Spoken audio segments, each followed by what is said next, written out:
Assalamualaikum teman-teman. Di pertemuan kali ini, saya akan membahas sejarah mengenai berdirinya Daulah Utsmaniyah.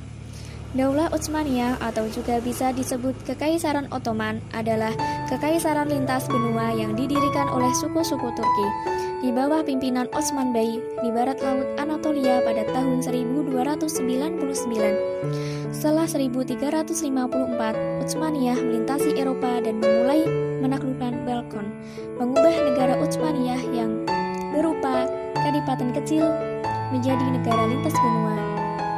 Daulah Utsmaniyah berasal dari salah satu Turki Barat, yaitu suku Kagi. Akibat serangan orang-orang Mongol di bawah pimpinan Genghis Khan ke Irak dan wilayah timur Asia Kecil, Sulaiman Syah melakukan hijrah bersama kabilahnya dari Kurdistan ke Anatolia.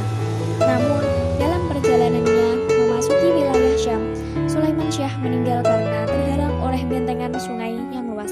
Dia meninggalkan 4 orang putranya, yaitu Sangkurtakin, Togday, Ertugrul, dan Dandan.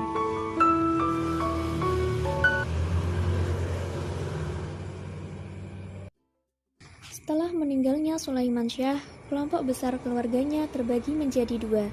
Satu kelompok menginginkan kembali ke daerah asal, dan satu kelompok lainnya melanjutkan ekspedisi ke wilayah Asia Kecil bersama Ertugrul dan Dandan.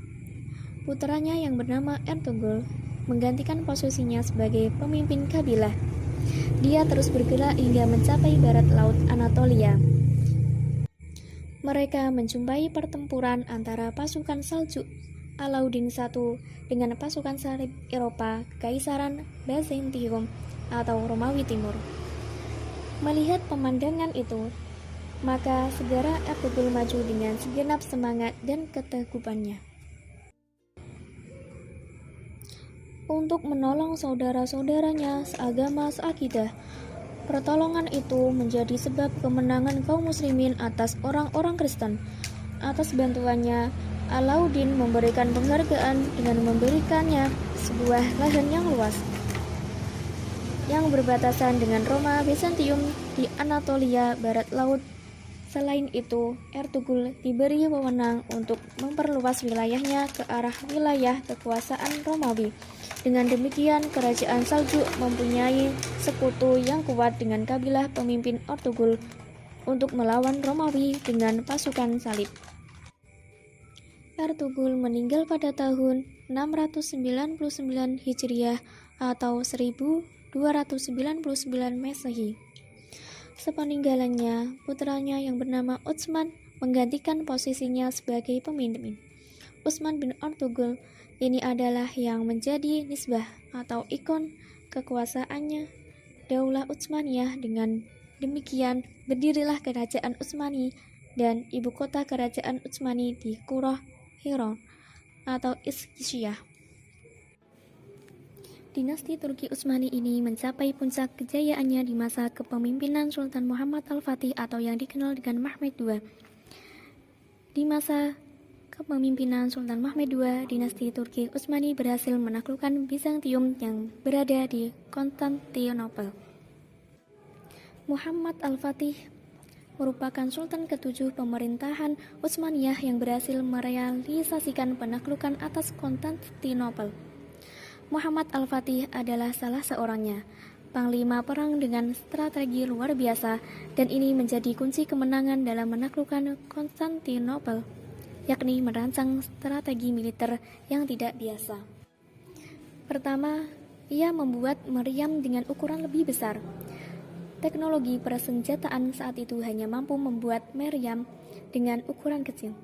Ukuran seperti itu, selain daya jangkaunya terbatas, juga tidak mampu menghancurkan tembok Konstantinopel yang terkenal tebal dan kokoh. Maka dibutuhkan meriam dengan sis jauh lebih besar, dan Al-Fatih mendobrak keterbatasan teknologi dengan ide cerdasnya. Kedua, membuat menara kayu. Ketiga, memindahkan 72 kapal dari Galata ke Teluk Tanduk Emas. Keempat, menggali terowongan bawah tanah. Karena sedemikian kuat dan tebalnya tembok benteng, sehingga upaya lain yang dilakukan adalah menggali lubang tembus dari bawah tanah. Pekerjaan itu sering menunjukkan kehebatan dan keteguhan tentara Al-Fatih karena dalam waktu cepat mampu membuat beberapa terowongan bawah tanah dan menembus melewati benteng ke tanah kota. Upaya ini meski mengalami kegagalan, tetapi telah cukup banyak menelan korban dari pihak lawan. Dan yang terakhir, memanfaatkan fenomena alam. Ilmu pengetahuan berkembang pesat pada masa Daulah Turki Utsmani, dan hal itu memungkinkan pihak Utsmani mengetahui akan terjadinya gerhana bulan. Maka serangan ke Konstantinopel dipilih waktu yang berdekatan dengan waktu akan terjadinya gerhana bulan, di mana penduduk Konstantinopel masih melihatnya tidak dari sisi ilmu pengetahuan tapi dari sisi takhayul dan kafarat. Masa kemunduran dan kejatuhan Turki Utsmani.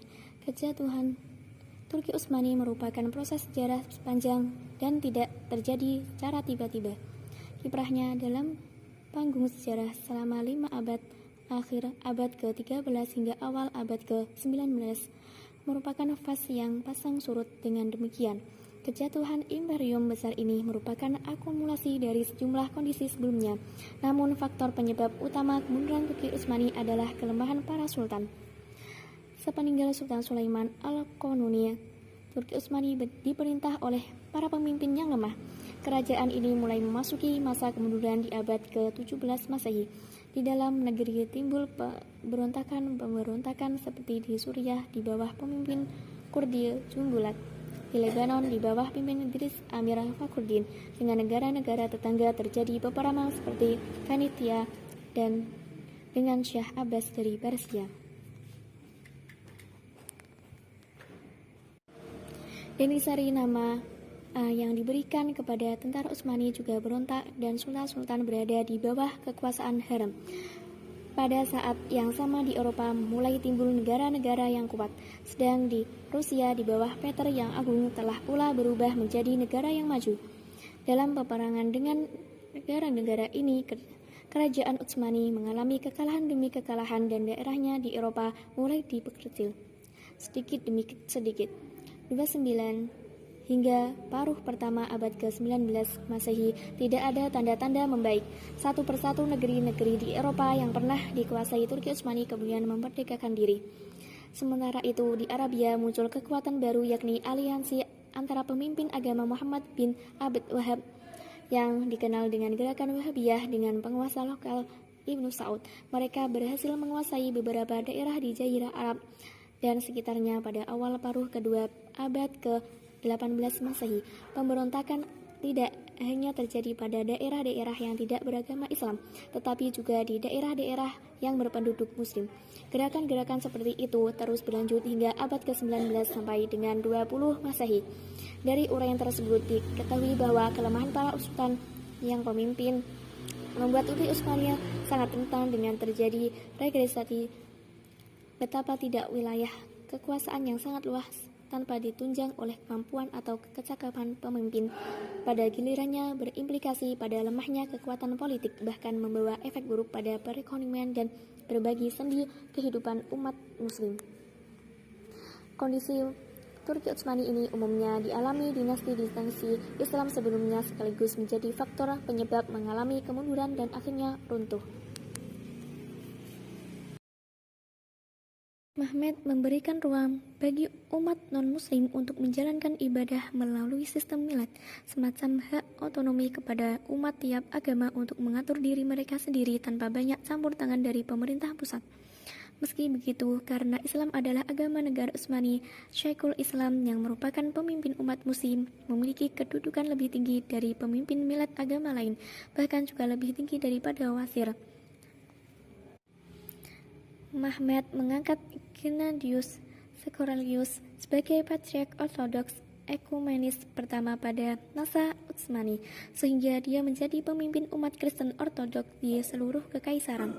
Milad ortodoks adalah milad non-muslim terbesar di Utsmani. Sultan Mehmed juga membentuk Kerabian Agung Yahudi atau milad umat Yahudi dan Kepatriarkan Armenia Konstantinopel atau milad Gereja Apostolik Armenia.